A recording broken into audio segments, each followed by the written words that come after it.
Can all of you hear me? Yes. Okay.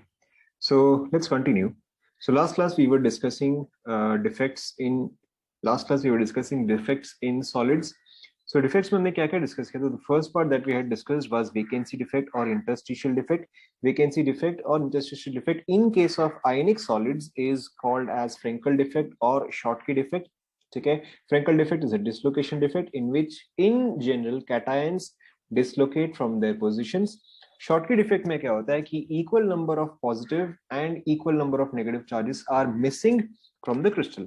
उसके अलावा फिर हमने डिस्कस किया था impurity defect. ठीक है? impurity defect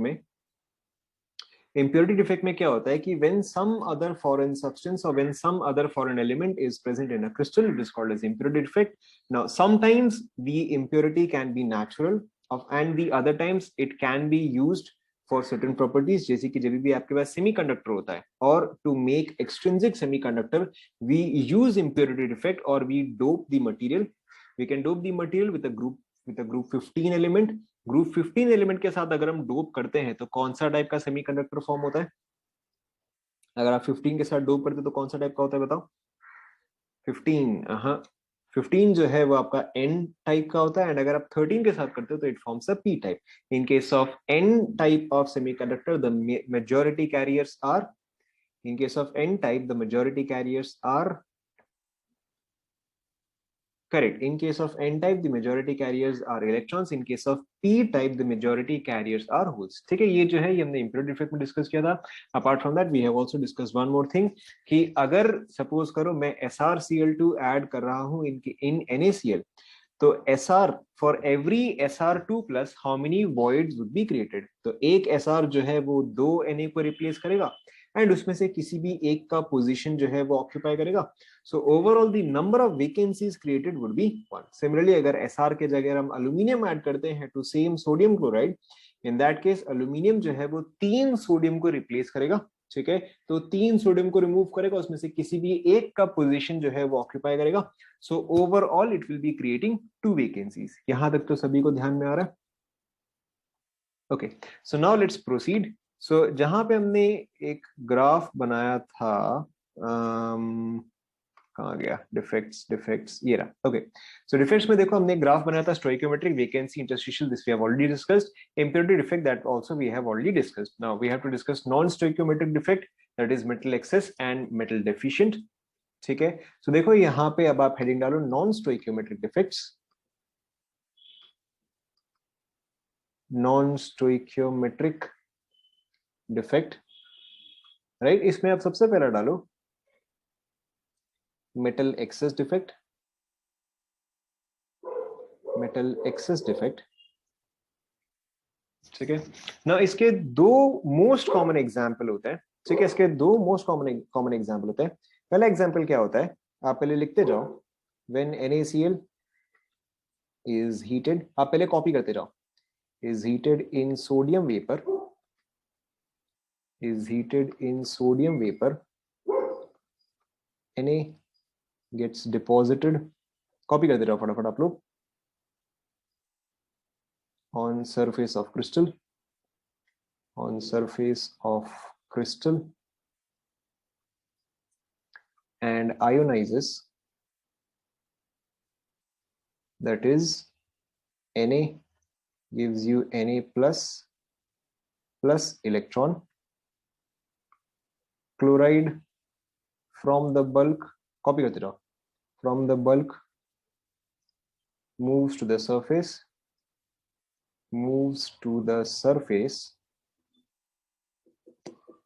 to neutralize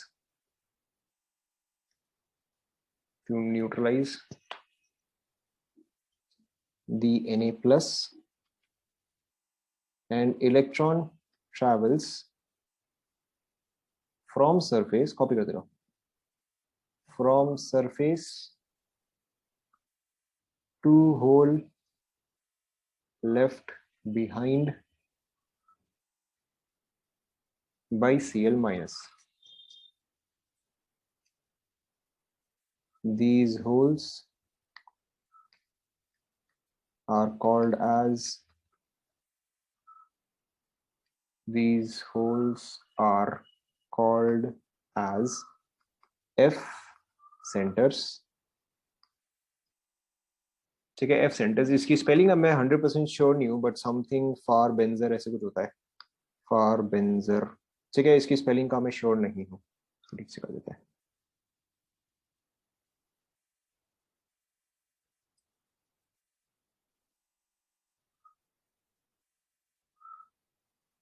far Berger का मतलब होता है colour.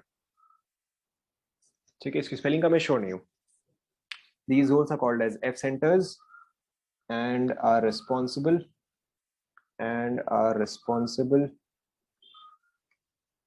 for crystal showing color. Copy करो फटाफट.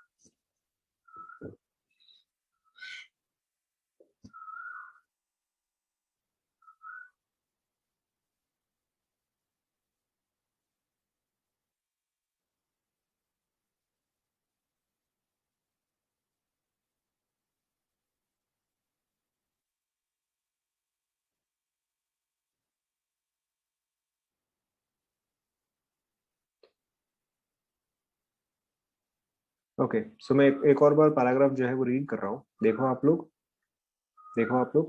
When NaCl is heated in sodium vapor, sodium gets deposited on the surface of the crystal, and ionizes. That is, Na gives you Na plus electron. ठीक है, it ionizes to give you Na plus electron. उसके बाद देखो क्या लिखा हुआ है. Chloride from the bulk यानी कि अंदर से.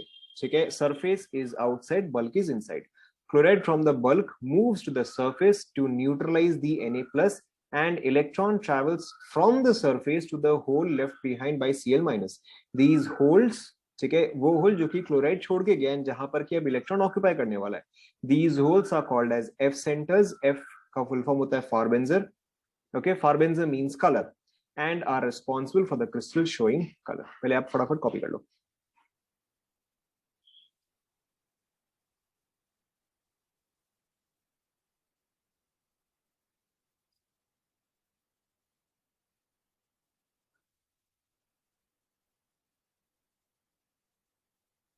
हो गया, कॉपी कर लिया. ठीक है, this is the first case that is usually discussed, and then the second case is when ZnO is heated. When ZnO is heated, oxygen gets removed from the crystal. Oxygen gets removed from the crystal.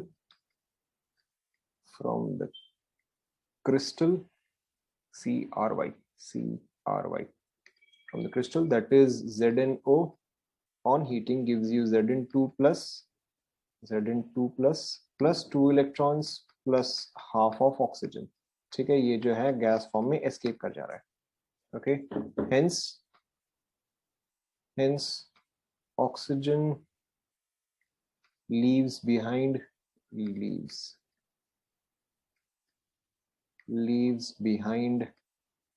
vacancies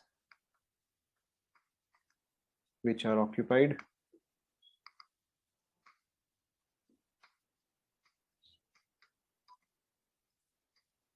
by electrons. Copy कर लो.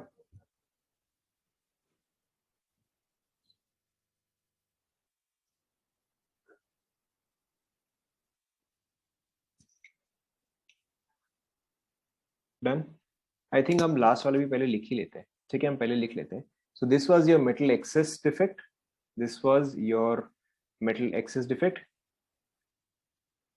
Leaves which are hence है, ये hence है.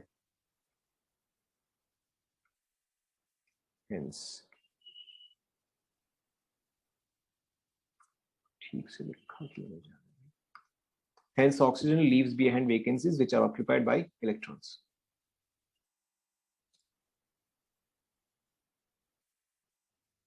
लिख लिया.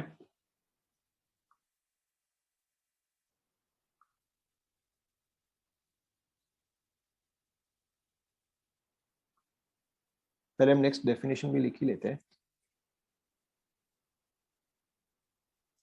Next definition is metal deficient. यहां पे आप लिखो some compound in some compounds in some compounds in some compounds some of the metal ions some of the metal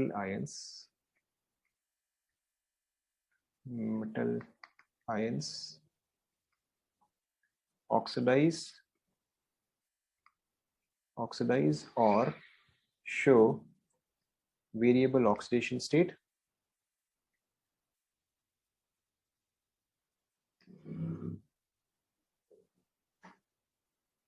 as a result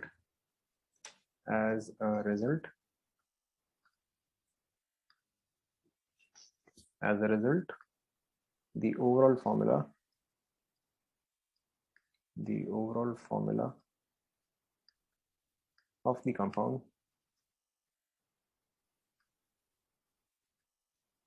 is non-stoichiometric.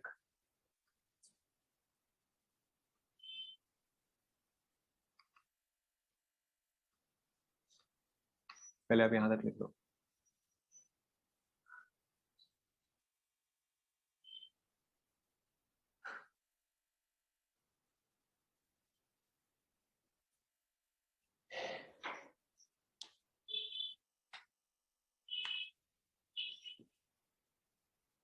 लिखिए. ठीक है, पहले मैं मेटल डेफिशिएंट समझा देता हूँ, उसके बाद मेटल एक्सेस समझाता हूँ. First, I'll explain to you metal deficient. Now, let's take the example of, let's say, FeO. ठीक है, let's take the example of FeO. अब आप ये देखो कि अब अगर मेरे पास let's say 100 molecules है, let's say I have 100 molecules of FeO है, तो बताओ मेरे पास Fe के कितने एटम्स होंगे?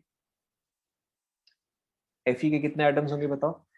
करेक्ट, मेरे पास Fe के जो है 100 एटम्स होंगे एंड मेरे पास ऑक्सीजन के भी 100 एटम्स होंगे. ठीक है, ये तो आपको पता ही है. अगर आपके पास कभी भी लेट्स से अगर आपको X2Y दिया गया है, या चलो उल्टा ले लेते हैं हम, लेट्स टेक दी ऑपोजिट, कि सपोज करो मेरे पास X जो है वो 2 है, Y जो है वो 3 है, तो मेरे पास इसका फॉर्मूला क्या आएगा बताओ? ऑब्वियसली X2Y3 आएगा. कैसा नो? ठीक है. नाउ यहाँ पे ऑब्वियसली आपका ऑक्सीजन जो है वो किस में एग्जिस्ट कर रहा है? वो 2 माइनस में एग्जिस्ट कर रहा है. एंड अगर ऑक्सीजन जो है वो 2 माइनस में एग्जिस्ट कर रहा है, तो बताओ आपका आयरन जो है वो किस चीज में एग्जिस्ट कर रहा है? ऑब्वियसली आयरन जो है वो आपका +2 में एग्जिस्ट कर रहा है. ओके, नाउ अब आयरन का क्या क्या पॉसिबल ऑक्सीडेशन स्टेट है बताओ? एक तो +2 है, दूसरा करेक्ट, दूसरा जो है वो +3 है. So it is possible that out of these 100 +2 cations some of the cations may get oxidized. yes or no? ठीक है. सो अब देखो, अब अगर मैं इसका ऑक्सीडेशन रिएक्शन लिखता हूं तो देखो इट्स वेरी सिंपल.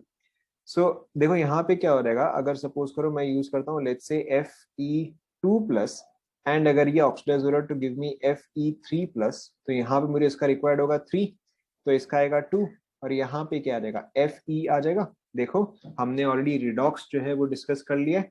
अगर कोई चीज अगर सेम चीज ऑक्सीडाइज एंड रिड्यूस होता है तो इट इज कॉल्ड एज बताओ, when the same thing gets oxidized and reduced it is called as disproportionation. ध्यान में आ रहा है? Correct, it is called as disproportionation. तो यहाँ पे आपका Fe2+ जो है वो आपका डिस्प्रोपोर्शनेट कर रहा है. ओके, सो एसेंशियली देखो यहाँ पे क्या हो रहा है कि 3 Fe जो है वो 2 Fe3+ प्लस Fe दे रहा है. Now the charge is also balanced, आपका रिएक्शन जो है वो बैलेंस्ड है. कैसा नो? ठीक है. अब Fe जो है वो तो चार्ज नहीं है, this particular Fe is neutral. ठीक है, ये पर्टिकुलर Fe जो है वो तो न्यूट्रल है. तो लेट्स से कि आउट ऑफ 100 Fe2+, ध्यान दो, आउट ऑफ 100 Fe2+, अगर 3 Fe2+ जो है वो डिस्प्रोपोर्शनेट कर रहा है to give you 2 Fe3+ and Fe, तो अभी भी मेरा ओवरऑल चार्ज जो है वो बैलेंस्ड है. कैसा नो? अगर मेरा ये पार्ट जो है बैलेंस्ड है तो मेरा ये जो है ये तो पूरा ओवरऑल अभी भी बैलेंस्ड है. ठीक है, तो देखो अब इस केस में मेरे पास क्या हो जाएगा कि मेरे पास अब Fe जो है, ध्यान दो, जो कि ऑक्सीडाइज्ड है आइदर +2 और +3, जो कि ऑक्सीडाइज्ड है, वो कितना होगा, वो होगा 97 + 2, कैसा नो। अब ये तो मेरा क्रिस्टल का पार्ट नहीं है, या ये तो मेरा FeO का पार्ट तो नहीं है, ठीक है। एंड मेरे पास ऑक्सीजन अभी भी कितना है, मेरे पास ऑक्सीजन जो है वो अभी भी 100 है। 97 + 2 कैसे देखो, क्योंकि 100 मेरे पास Fe2+ था, ठीक है। 100 में से 3 मैंने रिमूव कर दिया, तो 97 Fe2+ अभी भी है, ठीक है। एंड दो मेरे पास क्या है, दो मेरे पास Fe3+ है, ये सुनो, ठीक है। तो अब अगर मैं देखूं तो मेरे पास एसेंशियली रेशियो क्या आ रहा है, 99, और यहाँ पे क्या आ रहा है, 100 आ रहा है। तो अब अगर मैं इसका फॉर्मूला लिखूं इस टर्म्स में, अब अगर मैं इसका फॉर्मूला लिखूं इस टर्म्स में, तो मेरा फॉर्मूला देखो क्या आएगा, Fe 0.99O आएगा, कैसा नो, देखो चेक करो। या फिर लेट्स टेक अनदर एग्जांपल, ठीक है, ध्यान दो। चलो कोई बात नहीं, हम एक और एग्जांपल ले रहे हैं। लेट्स से कि instead of 3Fe2+ disproportionating, let's say for example 9Fe2+, ठीक है, 9Fe2+ इज डिस्प्रोपोर्शनेटिंग, ओके। तो बताओ मेरे पास यहाँ पे Fe3+ कितना फॉर्म होगा, करेक्ट, ये यहाँ पे 6 फॉर्म होगा, और यहाँ पे मेरे पास 3Fe होगा, ओके। अब अगर मैं चार्ज्ड Fe देखूं, ठीक है, तो मेरे पास चार्ज्ड Fe एसेंशियली कितना है बताओ, वेरी सिंपल। अब देखो मेरे पास Fe एंड ऑक्सीजन, Fe मेरे पास, मैंने यहां से 9 हटाया, ध्यान दो, मैंने यहां से 9 हटाया, तो 100 में से 9 गया, that is 91, this is in +2 state, ठीक है। And then how many in +3 state, मेरे पास 6 है जो कि +3 स्टेट में, मेरे पास यहाँ पे +6 हुआ, और ये क्या है, ये 100 आया। सो अब बताओ मेरे पास यहाँ पे जो फॉर्मूला आएगा वो क्या आएगा बताओ, now what will be the non stoichiometric formula, खुद से ट्राई करो, करेक्ट। तो अब मेरे पास जो फॉर्मूला आ जाएगा that will be Fe 0.97 and O, ठीक है, चेक करो। So these are all called as non stoichiometric compound, क्योंकि आपका ये जो है ये एज पर स्टोइकियोमेट्री नहीं है, आपका एज पर स्टोइकियोमेट्री क्या आता, या तो आपका FeO आता, ठीक है, या तो आपका Fe2O3 आता, but since these are not following this pattern, so these are all non-stoichiometric compounds. देख लो फटाफट,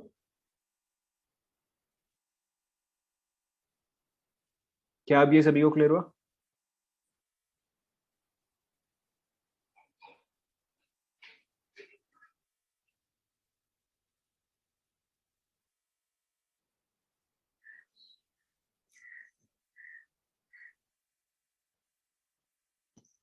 क्लियर हुआ, okay. Now the next thing that we are going to discuss is metal excess, ठीक है। Now देखो this is very simple, this is very simple।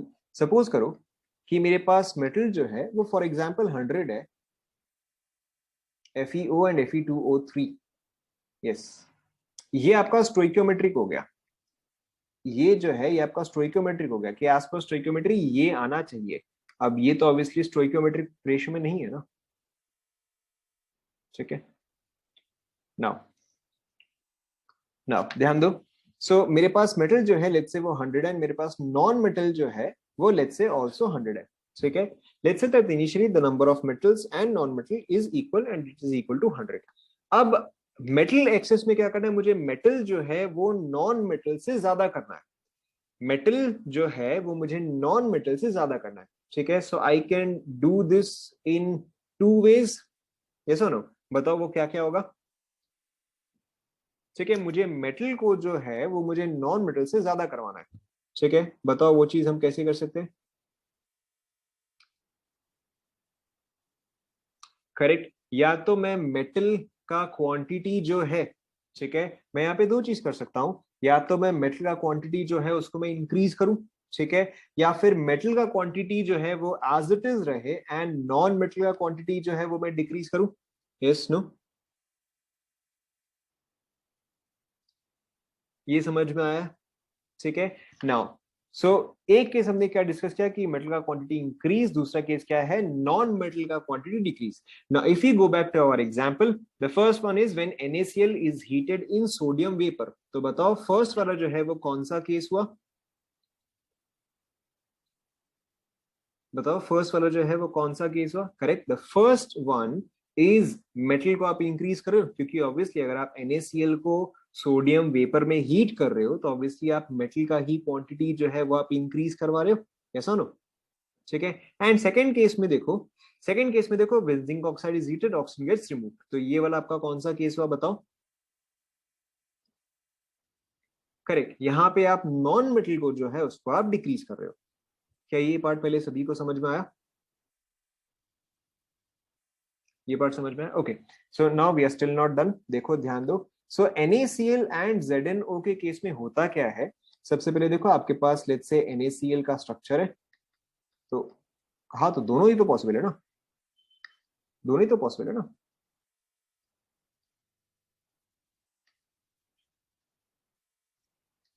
सो देखो NaCl में क्या हो रहा है, एक और कर देते हैं, Cl minus plus, Cl minus plus, okay. So suppose करो कि ये जो है ये आपका ओरिजिनल क्रिस्टल है, ठीक है। आप इसको हीट कर रहे हो in an atmosphere of sodium, ठीक है। जहां पे हमने डेफिनेशन लिखा है वहां पे हमने क्या लिखा है कि NaCl crystal is heated in sodium vapour and sodium gets deposited on the surface, ठीक है। तो लेट्स से कि यहाँ पे एक सोडियम जो है वो डिपॉजिट हुआ है एंड लेट्स से यहाँ पर एक और सोडियम जो है वो डिपॉजिट हुआ है, ठीक है। फिर बताओ जो हमने डेफिनेशन में लिखा है वहां पे नेक्स्ट स्टेप में क्या होता है बताओ? यही सोडियम जो है वो क्या कर रहा है, यही सोडियम जो है वो आयोनाइज कर रहा है, ठीक है। The same sodium ionises to give you Na plus and an electron, yes और नो? ठीक है।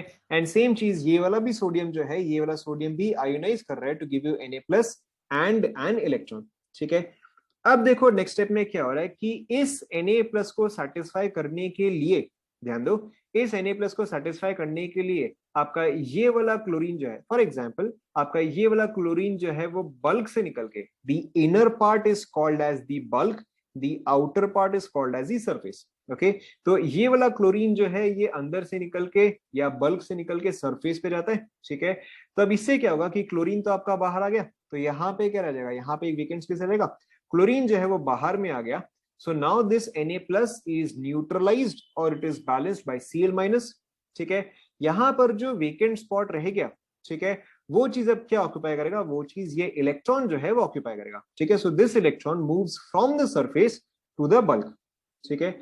अब यही चीज जो है, ठीक है, यही hole which was left behind by Cl minus which is now occupied by electron is called as an F center। क्या ये पार्ट पहले सभी को समझ में आया? ठीक है। Now how do electrons give colour, अब देखो ये पार्ट जो है ये आपने ऑलरेडी पढ़ा है इन एटॉमिक स्ट्रक्चर, जहां पे हमने हाइड्रोजन स्पेक्ट्रम पढ़ा था, ओके। जहां पे हमने हाइड्रोजन स्पेक्ट्रम पढ़ा था वहां पे कलर इज ऑब्जर्व्ड बिकॉज, बताओ, colour is observed because, correct, because आपका इलेक्ट्रॉन जो है वो एनर्जी अब्सॉर्ब एंड एमिट करता है, ओके, करेक्ट। आपका हाइड्रोजन स्पेक्ट्रम में आप कलर ऑब्जर्व करते हो because the electron is absorbing और इट इज रिलीजिंग एनर्जी। तो यहां पर भी एग्जैक्ट सेम चीज ही है कि जब आप इस चीज को हीट कर रहे हो, ठीक है, when you are heating this, तो ये इलेक्ट्रॉन जो है वो एनर्जी अब्सॉर्ब कर रहा है, तो उस केस में आप अब्सॉर्प्शन स्पेक्ट्रम टाइप कुछ देखोगे। एंड जब यही एनर्जी, यही इलेक्ट्रॉन जब वापस अपना ग्राउंड स्टेट पे आता है, यही इलेक्ट्रॉन जब वापस अपना ग्राउंड स्टेट पे आता है, तो इन that case it shows you emission spectrum. Is this clear now? ठीक है। आपको हर केस में क्या समझना है कि आपका क्लोरीन जो है वो बल्क से निकल के सरफेस पे आता है, it leaves behind an it leaves behind a hole which is now occupied by the electron and this place is called as the F center। These are what is responsible for the crystal showing color। क्या ये part सभी को clear हुआ? Clear हुआ सभी को?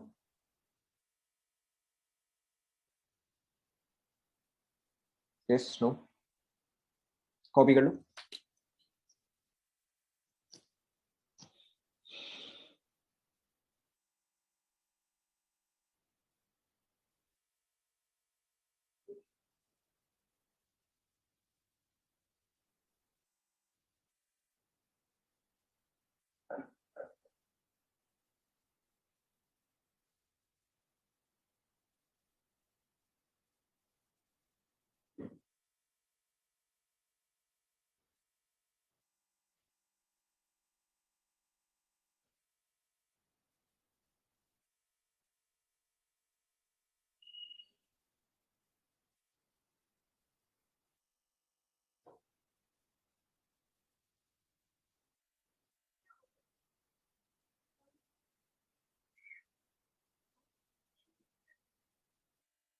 Copy कर लिया सभी ने? कॉपी कर लिया? Okay, now the next one is your zinc oxide वाला part. Now this is also very similar. So आपके पास है Zn2 plus Zn2 plus O2 minus Zn2 plus O2 minus, sorry O2 minus की O2 minus. ठीक है, same चीज O2 minus Zn2 plus O2 minus Zn2 plus.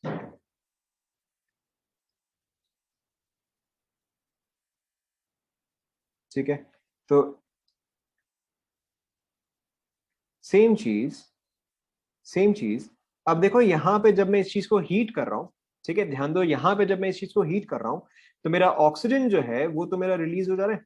ठीक है, oxygen कैसे रिलीज हो रहा है? As half of O2 gas. तो यानी कि ऑक्सीजन के पास जो 2 इलेक्ट्रॉन था वो तो यहीं पे एज इट इज छोड़ के चला गया था. पहले भी क्या था? पहले भी मेरे पास O2 माइनस था, यानी कि एसेंशियली मेरे पास 2 नेगेटिव चार्ज था.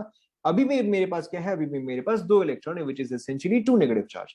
हेंस मेरा इस क्रिस्टल पे इलेक्ट्रिकल न्यूट्रलिटी जो है वो अभी भी मेंटेन्ड है. And because I have free electrons here, this is responsible for showing colour. क्या ये सभी को क्लियर हुआ? Is this clear to everyone? Yes, no? उससे फर्क नहीं पड़ता, उससे फर्क नहीं पड़ता. आप एक और ऑक्सीजन निकाल दो ना. ठीक है, आप एक और ऑक्सीजन निकाल दो तो ये आपका O2 हो जाएगा, उससे कुछ खास फर्क नहीं पड़ता. अब O2 तो गैस हो गया ना. गैस ऑब्वियसली अब तो सॉलिड के साथ बॉन्डेड नहीं रहेगा. यहाँ पे हर जगह बॉन्डिंग क्यों है? क्योंकि इलेक्ट्रोस्टैटिक फोर्स ऑफ अट्रैक्शन है, attraction between positive and negative charge. ये तो न्यूट्रल हो गया ना.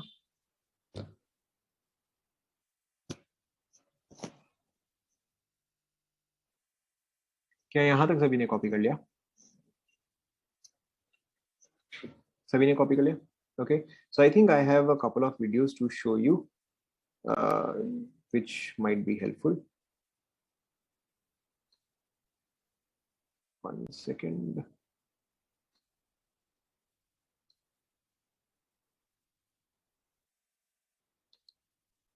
Okay, so can all of you see the video? मैंने प्ले नहीं किया अभी तक. ठीक है, so I am going to play this. देखो, ध्यान दो. दिख रहा है सभी को वीडियो? दिख रहा है? Okay, so this is for your HCP structure. Music है भी नहीं इसमें. ठीक है, सो ये जो है, ये जो है ये HCP का बेस हुआ, जैसे कि मैंने आपको मेंशन किया था, 6 in hexagonal pattern and 1 at the face centre. Okay, ब्लड हो रखा है क्या?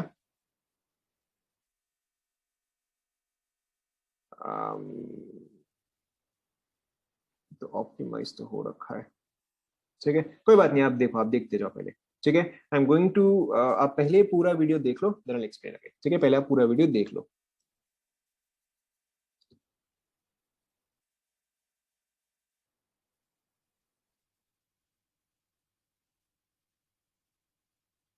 ओके, सो अब आप सभी को देखो, इसको देख के HCP स्ट्रक्चर जो है वो समझ में आया?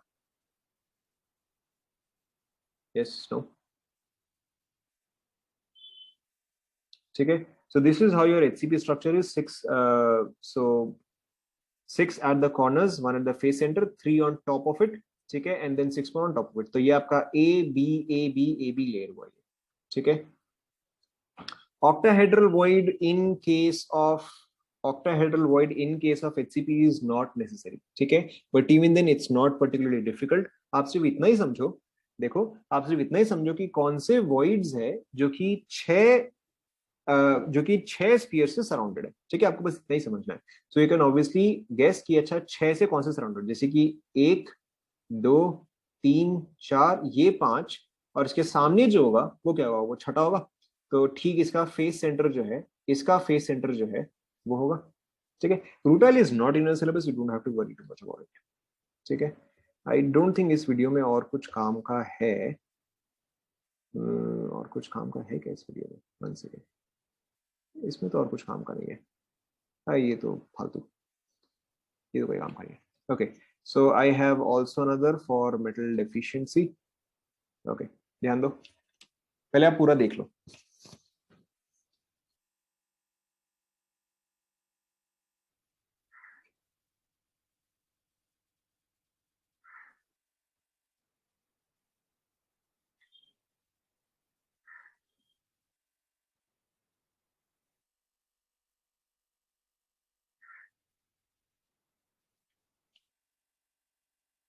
राइट, सो यहाँ पे देखो क्या हुआ, यहाँ पे देखो क्या हुआ कि आपका जो पहले एनायन था, ठीक है, यहाँ पे पहले एनायन जो था जो कि एक्स माइनस था, first of all that x minus got removed, यहाँ पे एक वेकेंसी जो है वो क्रिएट हुआ, एंड यही वेकेंसी जो है अब एक इलेक्ट्रॉन जो है वो ऑक्यूपाई कर रहा है, तो इस वजह से क्या है आपका इलेक्ट्रिकल न्यूट्रलिटी जो है वो मेंटेन रहता है, that is your crystal is overall still neutral. Okay, continuing this,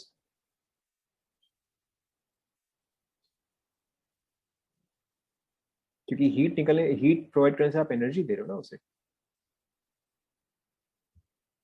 okay, ये आप इसकी स्पेलिंग देख लो, अच्छा फार बेंजेंटर है ये, फार बेंजर नहीं है, फार बेंजेंटर है ये, करेक्शन कर लेना आप, फार बेंजेंटर है ये, अच्छा फार बेंजेंटर, ओके।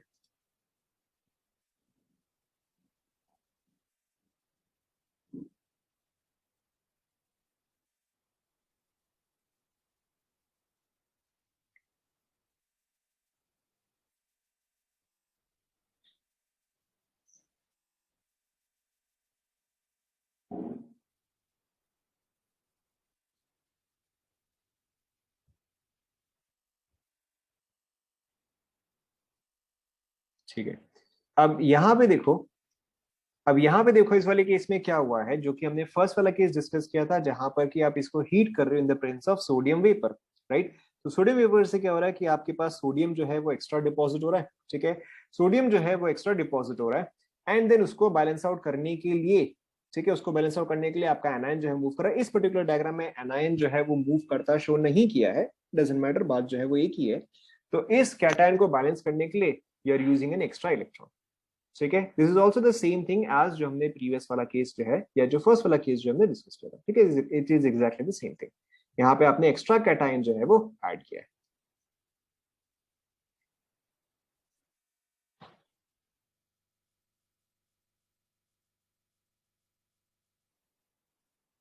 उसके आगे का टाइम पास है,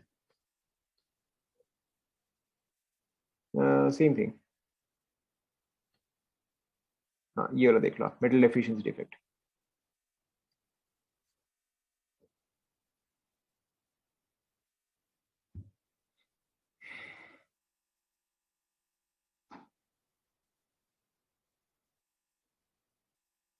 ठीक है। सो टू मेटल, देखो यहाँ पे हमने क्या क्या रिमूव किया, हमने 2m+ रिमूव किया, हमने 2m+ रिमूव किया, ओके,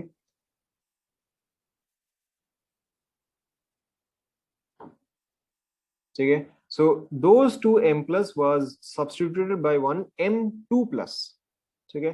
तो अब इसकी वजह से क्या है कि स्टोइकियोमेट्री जो है वो बैलेंस्ड नहीं रहेगा, that is it will not remain in the stoichiometric ratio, ठीक है। आई डोंट थिंक इसके अलावा और कुछ है, इसमें और कुछ है क्या, ये तो टाइम पास है, anyways, coming back, okay,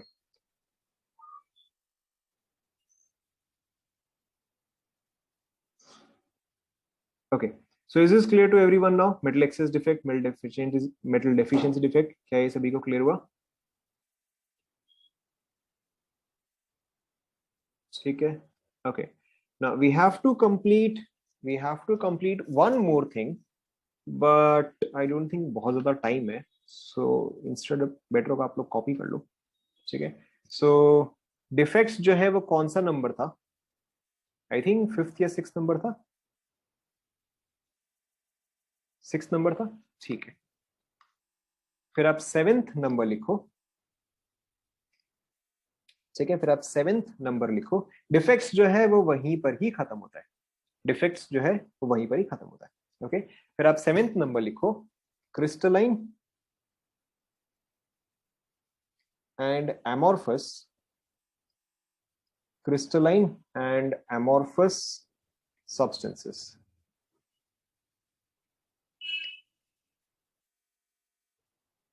Crystalline and amorphous substances.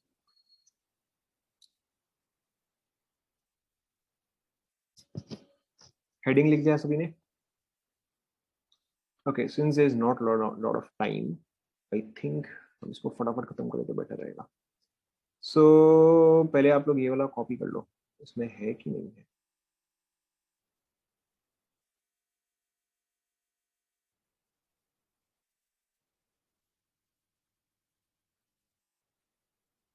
One second, हाँ है, ये रहा, कॉपी कर लो। Yes, this is the last topic. ठीक है, कॉपी कर लो।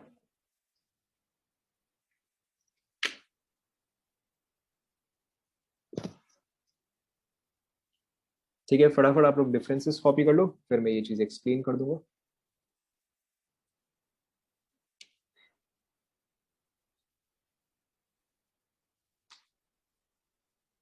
फटाफट कॉपी कर लो।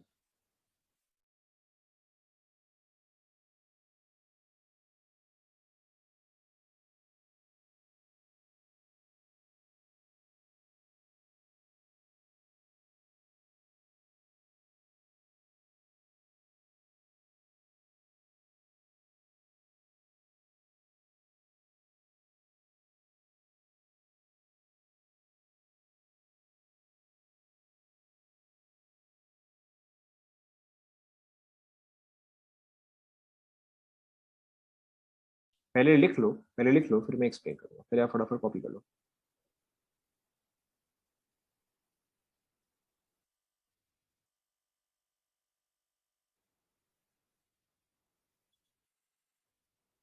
ओए, स्क्रीनशॉट नहीं लेना है, लिख लो, इतना सही है।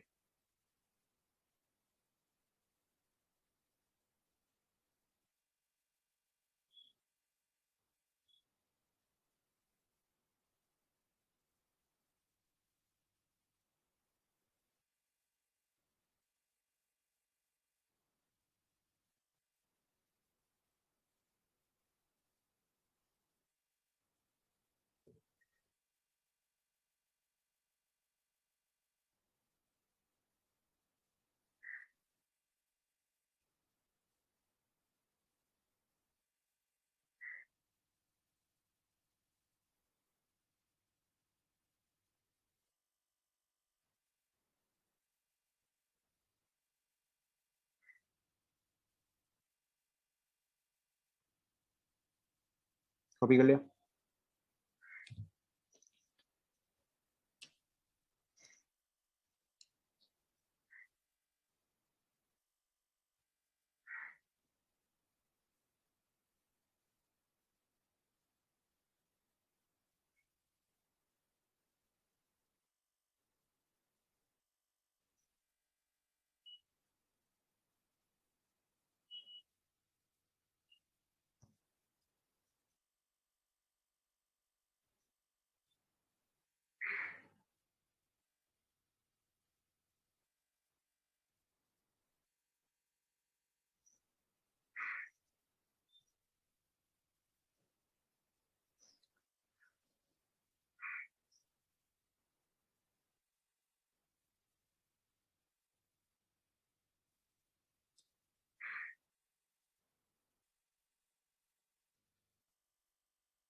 कॉपी कर लिया?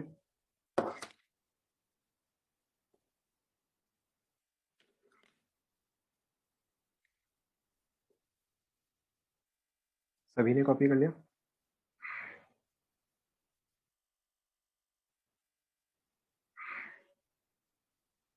Okay, so we'll start with the explanation now. सबसे पहले and most important thing here to understand is order in arrangement.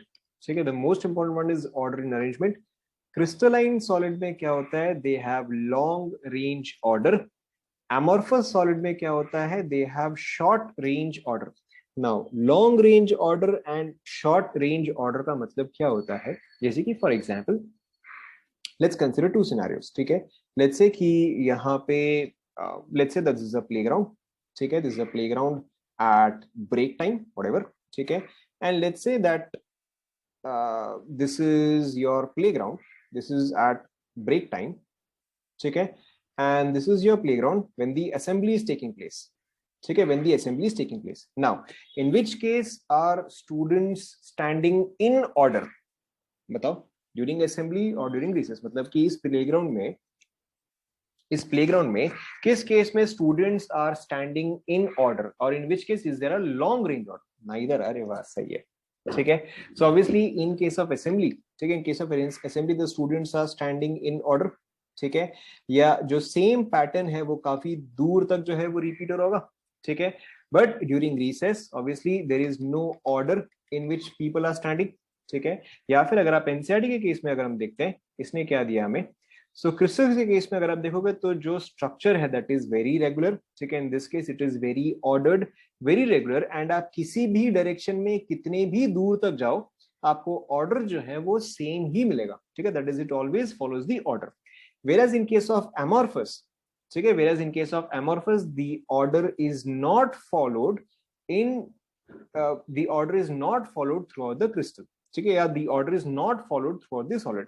हो सकता है यहाँ पे कुछ अरेंजमेंट हो, यहाँ पे कोई और अरेंजमेंट होगा, एंड देन यहाँ पर आपका अरेंजमेंट जो है कुछ और हो सकता है. In crystal the arrangement is regular, ठीक है, in crystal the arrangement is regular and it is followed throughout the crystal, whereas in the second case the arrangement is not regular, okay, and it is not at all followed throughout the solid. क्या ये clear हुआ सभी को? ठीक है. So the most important part is crystals have long range order, whereas amorphous solids have short range order, ठीक है. उसके बाद देखो, the next important property is anisotropy, okay, the next important property is anisotropy. Now anisotropy का मतलब क्या होता है? The variation of property in different directions. The variation of property in different directions. कहने का मतलब क्या है? जैसे कि फॉर एग्जाम्पल अगर आप लेते हो अगेन अ क्रिस्टलाइन सॉलिड जो कि एक डेफिनेट ऑर्डर फॉलो करता है, ठीक है. लेट्स से आपका क्रिस्टलाइन सॉलिड जो है वो कुछ ऐसा है, लेट्स से plus minus plus minus minus plus minus plus, या चलो इसको कुछ और तरीके से अरेंज करते हैं. लेट्स से कि आपके पास एक क्रिस्टलाइन सॉलिड है जो कि इस तरह से अरेंज्ड है,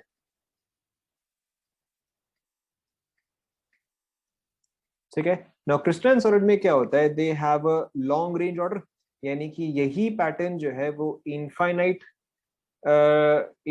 रिपीट करता रहेगा, ठीक है. Now pay attention. Now if I go in this direction, ठीक है, if I go in this direction, तो यहाँ पे इस पर्टिकुलर प्रॉपर्टी का एनवायरनमेंट क्या है? ध्यान दो, यहाँ पे इस पर्टिकुलर प्रॉपर्टी का एनवायरनमेंट क्या है कि on the left hand side दस A B A B A B A B, ठीक है. अगर आप यहाँ से यहाँ ट्रैवल कर रहे हो तो इसको लेफ्ट साइड में क्या दिखेगा? ए बी दिखेगा. राइट साइड में क्या दिखेगा? सेम चीज A B A B A B दिखेगा. यस और नो? यस नो, ठीक है. वेयर एज अगर लेट्स से आप यहाँ से यहाँ ट्रैवल कर रहे हो, ठीक है, now your direction of travelling has changed, ठीक है. Now your direction of travelling has changed. So for this direction अगर आप लेफ्ट साइड में देखोगे तो आपको क्या दिखेगा? सिर्फ ए एंड ए दिखेगा, ठीक है.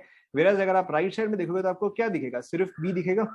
तो यानी कि depending on the direction, whether you are going in this direction और you are going in this direction, यहाँ पे एनवायरनमेंट जो है वो क्या हो रहा है? एनवायरनमेंट जो है वो चेंज हो रहा है, ठीक है, या प्रॉपर्टीज जो है वो क्या हो रहा होगा? वो चेंज हो रहा होगा. यस और नो? यस नो, ठीक है. So this is called as anisotropy. This is called as anisotropy. Anisotropy का मतलब क्या होता है कि डिफरेंट डायरेक्शंस में प्रॉपर्टीज आर डिफरेंट, ठीक है. देखो एनासोट्रोपी क्या होता है? एनासोट्रोपी की नेचर, जैसे अगर हम यहाँ पे डायग्राम देखेंगे, let's look at this here. So अगर मैं ए से बी जा रहा हूँ, ठीक है, ये क्या है बताओ? इज दिस अ क्रिस्टल, ठीक है, इज दिस अ क्रिस्टल और is this an amorphous substance? आप देखते ही समझ जाओगे. बताओ क्रिस्टल है या अमॉर्फस है? क्लियरली क्रिस्टल है. How can you say that this is crystal? बताओ on the basis of what did you determine कि ये क्रिस्टल है? Correct, because there is a very definite order. You can see कि यहाँ पे order जो है वो डेफिनेट है, ठीक है, everything is lined up perfectly, hence we can say that this is a crystal. अब देखो अगर आप ए से बी जा रहे हो, ठीक है, तो इस लाइन के लिए इसका एनवायरनमेंट क्या है? लेफ्ट साइड जो है ये ब्लू कलर्ड है, राइट साइड जो है वो रेड कलर्ड है, ठीक है, this is what it is following. लेकिन अगर आप सी से डी जा रहे हो तो इसका एनवायरमेंट जो है वो बहुत ही डिफरेंट है। यहाँ पे क्या है, रेड ब्लू ऑल्टरनेट आ रहा है, यहाँ पर भी आपका रेड ब्लू जो है वो ऑल्टरनेट आ रहा है। So in different directions the environment is different, and since the environment is different the properties will also be different. क्या ये आप सभी को समझ में आ रहा है? ठीक है। और अगर यहीं पे इंस्टेड अगर मैं एमोर्फस सब्सटेंस के बारे में देखूं, तो एमोर्फस सब्सटेंस के केस में तो मैं किसी भी डायरेक्शन में जाऊं, हर जगह क्या है, हर जगह डिसऑर्डर है। ये सुनो, since everywhere there is a disorder, तो हर जगह मेरे पास जो प्रॉपर्टी आएगा वो क्या आएगा, वो एक एवरेज ही आएगा हर बार। ये सुनो, ठीक है, सभी जगह अगर डिसऑर्डर है तो फिर हर जगह एक एवरेज वैल्यू ही आएगा। ठीक है। So in case of amorphous solids they are isotropic in nature. Isotropic का मतलब होता है same value of property, same value of property. यहाँ पे प्रॉपर्टी जो है वो कुछ भी हो सकता है, it can be conduction of heat and electricity, ठीक है, it can be refractive index, और it can be anything else. Okay, it can be anything else. So same value of property across all directions, across all directions. And isotropic का मतलब क्या होता है, different value of property across all directions. ठीक है, आप चाहे तो ये चीज लिख सकते हो। आइसोट्रोपिक का मतलब होता है same value of property, property जो है वो कुछ भी हो सकता है, conduction of heat, conduction of electricity, it can be refractive index, it can be anything. And isotropic का मतलब होता है डिफरेंट वैल्यूज। कॉपी कर लिया क्या?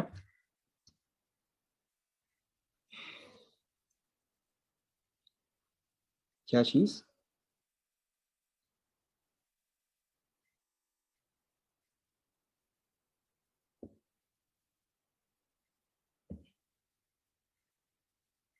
ठीक है।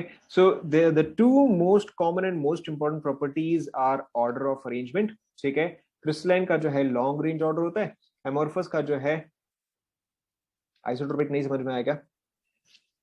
देखो, आइसोट्रोपिक का मतलब क्या होता है, same property in same in any direction. ठीक है, आप ऐसे समझो ना, आप ऐसे समझो।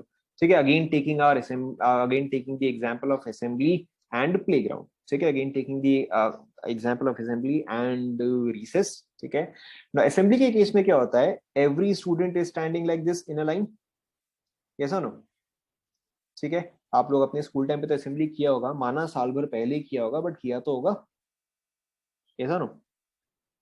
ठीक है, एंड आपका जो भी स्कूल मॉनिटर हुआ करता था, ये can that person can either move in this direction, let's call this direction 1, ठीक है, और they can move in this direction, direction 2, ताकि वो देख सके कि आप लोगों ने नाखून काटा है, जूता पॉलिश किया है, यस नो? ठीक है, so in which general direction do they follow 1 और डू दे फॉलो 2? भाई क्यों, वो 1 भी तो फॉलो कर सकते हैं ना, but is direction 1 and direction 2 the same? ठीक है, obviously they are not same.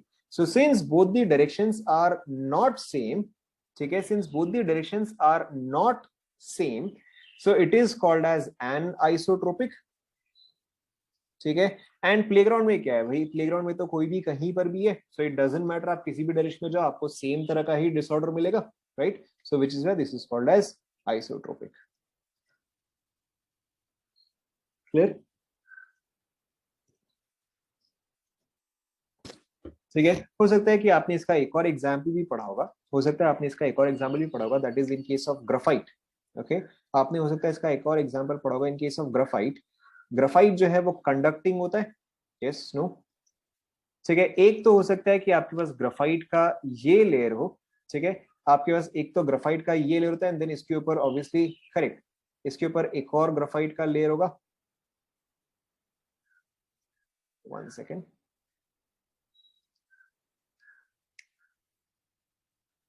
ठीक है। सो ग्राफाइट के केस में आपने पढ़ा होगा कि ग्राफाइट जो है वो हमेशा layer with in the layer conduct करता है, बट वो अक्रॉस द लेयर जो है वो कंडक्ट नहीं करता है। ध्यान में आ रहा है क्या?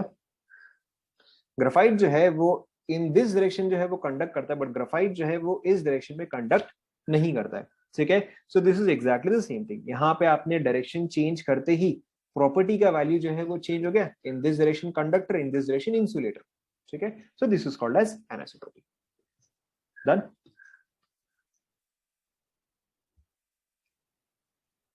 डायमंड तो हर जगह से ही, डायमंड तो किसी भी डायरेक्शन में कंडक्ट नहीं करता है, diamond is a crystal. But हाँ चलो आप डायमंड भी ले सकते हो, जैसे कि आप कई बार पढ़ोगे कि डायमंड जो है वो उसको अगर आप एक पर्टिकुलर डायरेक्शन से देखते हो या अगर आप उसको एक पर्टिकुलर एंगल से देखते हो तो उसका रिफ्रैक्टिव इंडेक्स जो है वो चेंज होता है, या एक पर्टिकुलर डायरेक्शन से डायमंड जो है वो लाइट को बाहर आने नहीं देता, that is how diamond gets cut. Okay, so that can also be a property. Okay, so the two most important differences between crystallines and amorphous are the order, okay, and the anisotropic nature। ये दोनों जो है वो आपका सबसे ज्यादा important है, बाकी प्रॉपर्टीज है आप देख लो याद कर लो, ठीक है, ऐसा कुछ खास है नहीं, but there is a graph here. Okay, इसमें तो वो ग्राफ नहीं है, चलो मैं आपको वो ग्राफ बताता हूँ। ठीक है, यहाँ पर देखो आपको एक पॉइंट दिया हुआ है about melting point. Okay, so melting point के केस में देखो देखो आपको क्या दिया हुआ है, crystalline solids melt at a sharp and characteristic temperature, amorphous solids जो है they gradually soften over a range of temperature। now अगर आपको इसका ग्राफ दिया हुआ है तो देखो कैसा आएगा, क्रिस्टलाइन सॉलिड का ग्राफ जो है वो कुछ ऐसा आएगा, सॉरी मैंने गलत कर दिया,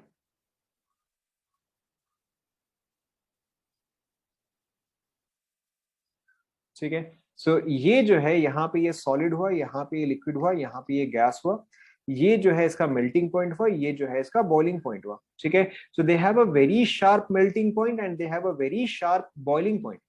वेराज यहीं पर ही अगर आपका एमोर्फस सॉलिड होता, यहीं पर ही अगर आपका एमोर्फस सॉलिड होता तो उसका जो है एक रेंज ऑफ मेल्टिंग पॉइंट होता। ठीक है, there is an entire range of melting point. ठीक है, एंड देन उसके अलावा ऑब्वियसली अगेन उसका एक और रेंज होता फॉर बॉइलिंग पॉइंट। ठीक है, यहां पर देखो आपका मेल्टिंग पॉइंट जो है वो शार्प है, यू कैन एग्जैक्टली से okay this is the melting point, यहां पे इसका मेल्टिंग पॉइंट का जो है एक सर्टेन रेंज है।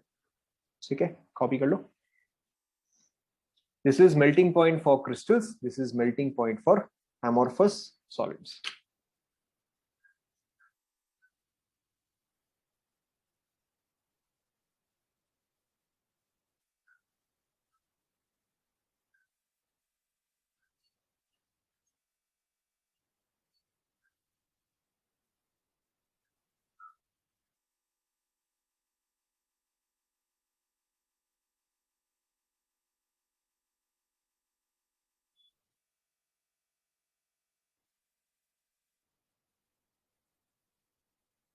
कॉपी कर लिया क्या सभी ने? ठीक है, the remaining points are not that important, आप उसको बस देख लो रट लो, ठीक है, ऐसा कुछ खास इंपॉर्टेंट है भी नहीं, ऐसा कुछ खास इंपॉर्टेंट है भी नहीं, देख लो रट लो।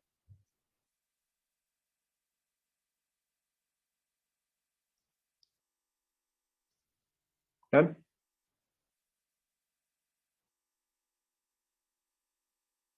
कॉपी कर लिया,